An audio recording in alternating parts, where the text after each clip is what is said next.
Okay mga kababayan, Chris Ulo po at welcome back po ulit dito sa ating YouTube channel. Okay mga kababayan, pag-usapan ho natin etong si anak ho ng Mr. and Mrs. Subdivision. Pag-usapan ho natin eto hong si Camille Villar mga kababayan, na anak ho ni Mr. and Mrs. Villar, ha? Na kung saan mga kababayan, abay mukhang naisahan ho ng alyansa, mukhang naisahan ho ng administrasyon, mukhang naisahan ho ni Pangulong Bongbong Marcos itong babaeng ito. Isa rin ito, parang si Amy Marcos din ito, parang paranoid na sa kanyang itinatakbong posisyon bilang senador dyan ho sa Senado, ha? Mukhang paranoid na rin ho ito. Parang di na rin ho alam gagawin kung anong technique, kung anong mahika, kung anong klaseng pangangampanya ang gagawin. Mabingwit lang ang pwesto dyan sa Senado. O alam niyo naman mga kababayan, mga ka-analyze, ito hong si Camille Villar hindi na ho sumasama sa mga paggagala ng alyansa ng Bagong Pilipinas. Ito ho yung alyansa ng Bagong Pilipinas mga kababayan. Sa mga hindi pa ho nakakaalam, pero alam ko naman, alam nyo na. Ito ho yung grupo binuo ni Pangulong Bongbong Marcos, na kung saan may ini-endorse ho siyang 12 kakandidato. Tawag dito, 12 hong tumatakbo bilang senador. Ano, ito ho yung pinopromote niya, ini-endorse niya sa buong Pilipinas, Luzon, Visayas, Mindanao. May natanggal na ho dyan si Amy Marcos. Ito yung kamukha, ito yung kapatid ni Pangulong Bongbong, na kamukha naman ni Francis Leo Marcos. Itong si Amy Marcos mga kababayan, tinanggal na diyan, sinipa, tinapon sa basurahan. Pangalawa mga kababayan,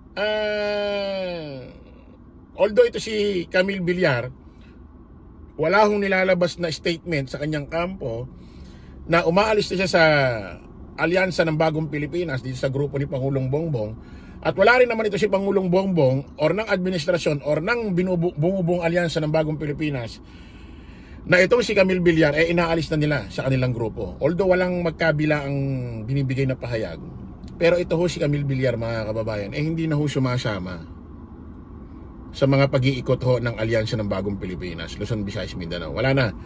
Magmula ho ng nabuking itong babaeng ito na pro-China pala. Kasalanan to ni Mima Yung isang kasamahan ho natin, BBM vlogger. Kasalanan to ni Mima Inambush interview ba naman Ma'am Camille Villar, ano po kayo? Pro-China, pro-Philippines? Aba, sagot ni Camille Villar, thank you. Di nag-viral, nag-trending. Aba, sinagot niya sa isang press conference.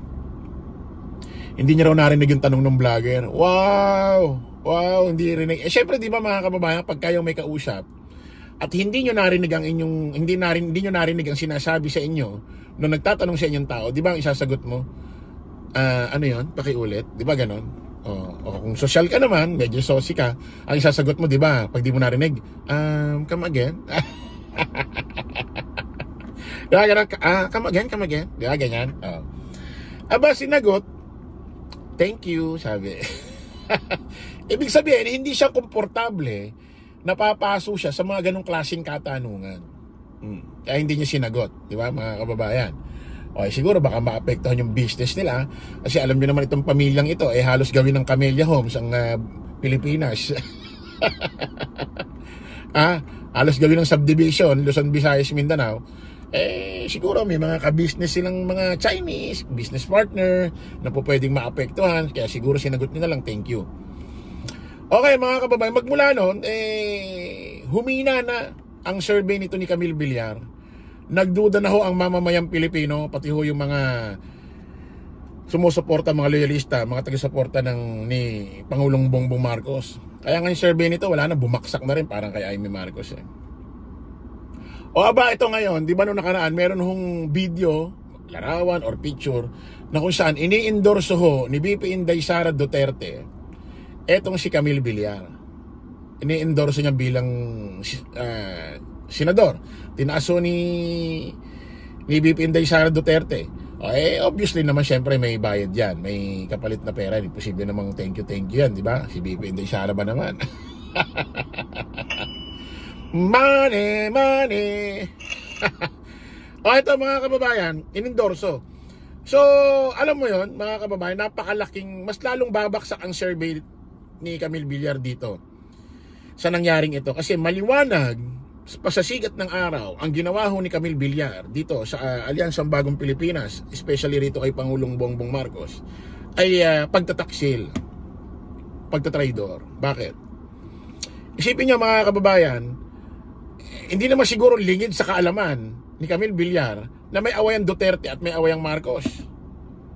Diba? Napakatanga naman ni Camille Villar kung hindi niya alam yan, diba? Ilang taon nang nagkakaganito.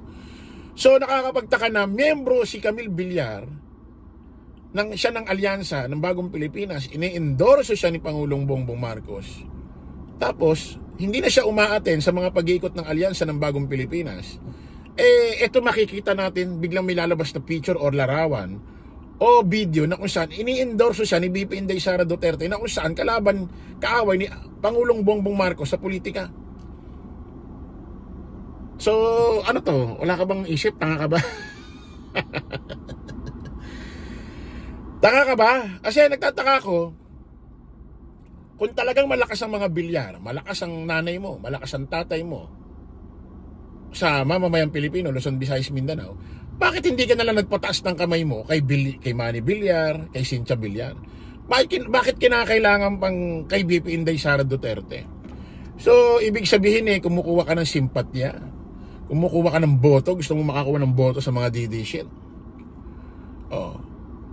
Ngayon mga kababayan, mukhang naisahan ho ni Pangulong Bongbong ng Administrasyon Marcos or ng grupo ng Alyansa ng Bagong Pilipinas, ito si Camille Villar. Bakit ko nasabi? Watch this. Play natin. Kumalat nitong weekend sa social media ang ilang larawan na nagpapakitang tila ine-endorso ni Vice President Sara Duterte si Las Piñas Representative Camille Villar. Si Villar ay bahagi ng alyansa para sa Bagong Pilipinas na slate ni Pangulong Ferdinand Marcos Jr. Wala pang pahayag sina Duterte at Villar. Pero ang campaign manager ng alyansa na sina Botas City Representative Toby Chanco, sinabing bahagi pa rin ng kanilang grupo ang mambabatas. Ayon kay Chanco, nanatiling solid ang 5 political party na bumubuo sa alyansa, kabilang ang Nationalista Party ni Villar. Ang bawat pag-endorso ay... Yan mga kababayan. Mukhang mamumroblema etong si Camille Villar ngayon. Bakit? According dito sa campaign manager ho ng Alyansa ng Bagong Pilipinas na si Congressman Toby Tiangco, hindi nila aalisin or miyembro pa rin daw si Camille Villar ng Alyansa ng Bagong Pilipinas. Syempre, kung ako si Camille Villar, putik sasakit ang ulo ko dyan. Bakit? Isipin mo, hindi nila ako kusang inaalis. Sinasabi ngayon miyembro pa rin ako ng Alyansa ng Bagong Pilipinas. Ano mangyayari ngayon yan? Di ang mangyayari niya parang namamangka ka sa dalawang ilog. So pangit ang dating sa'yo ng mamamayang Pilipino. Siguro akala ni Camille Villar, ni Camille Villar, miyembro ko ng ini-endorso na ako ni VP Inday Sara Duterte. Malamang sila na magkukusa magtanggal sa akin. Sana sila na magkusa magtanggal sa akin kasi nahihiya naman ako maglabas ng statement or letter na umaalis na ako mismo sa Alyansa ng Bagong Pilipinas. Nahihiya naman ako kasi pag ginawa ko yan, lalong magagalit sa akin yung mga ibang butante na loyalista at sumusuporta kay PBBM. Baka lalong mabawasan ang boto ko. Kaya hindi ako pwede maglabas ng ganyan. Si VP Inday Sara Duterte nagpapa-endorso ko, si Gos. Sila na kusang magtanggal sa akin. Ang problema, na-teknikan, hindi raw siya aalisin or miyembro pa raw siya ng Alyansa ng Bagong Pilipinas. Kahit hindi na siya sumasama sa mga pag-iikot. Tapos, ini-endorso ko ni VP Inday Sara Duterte, papangit ngayon yung image mo niyan. Camille Villar. Parang lumalabas Amy Marcos 2.0 ka. Ang pangit ng dating mo ngayon. Oh, adi ayos, no? Pangit ng dating sa'yo. So, lalong babaksak ang survey mo. No? Lalo kang matatalo rito sa halalan na 2025. Pakinggan natin ulit. Anya na makukuha ng mga kandidato ng alyansa ay patunay ng pagtango at pagyakap sa bagong Pilipinas na isinusulong ni Pangulong Marcos. Ayon naman sa palasyo, tiwala pa rin ang Pangulo sa mga pambato ng administrasyon. Sa kanya mga kandidato, definitely yes. Samantala, tuloy pa rin sa pag-iikot ang iba pang tumatakbong senador. Ang alyansa candidate na si Senador Pia Cayetano nagpunta sa Dipolog City, Zamboanga del Norte para dumalo sa pagtitipon ng mga lokal na opisyal. Ang kapwa administration bet na si Senador Francis Tolentino. Oh, iba na to, ibang story na to mga kababayan. Ay, maliwanag ha. Mga kababayan, mga ka-analyze, si Camille Villar, although ini-endorso siya ni VP Inday Sara Duterte, obviously naman mga kababayan, imposible naman magkusa. Etong si VP Inday Sara Duterte na tatawagan niya si Camille. Hello Camille, magpunta kayo rito. I-endorso kita. Imposible naman gawin ni VP Inday Sara Duterte yon. Obvious na itong si Camille Villar ang tumawag, humingi ng tulong or nag-utos. Kumbaga usapang negosyo ito eh. Endorso mo ko. Magkano? Diba? Imposible naman walang bayad dyan, diba? Itsura pa lang ni BP. Ha? Obvious na nagpa-endorso ito si Camille Villar. Naisahan siya ng administrasyon. Hindi ka pa rin tatanggalin. Hindi ka pa rin tatanggalin. Miyembro ka pa rin ng Alyansa Bagong Pilipinas. So, ang pangit ng dating mo ngayon. Para ka namamangka sa dalawang ilog. Okay, maraming salamat po mga kababayan. Kita-kita ulit tayo sa panibagong live, panibagong vlog. Paalam po pansamantala ang inyong lingkod, Holmes Chris. Ulo, lagi natin tatandaan doon. Follow the majority. Follow the right way. Maraming salamat.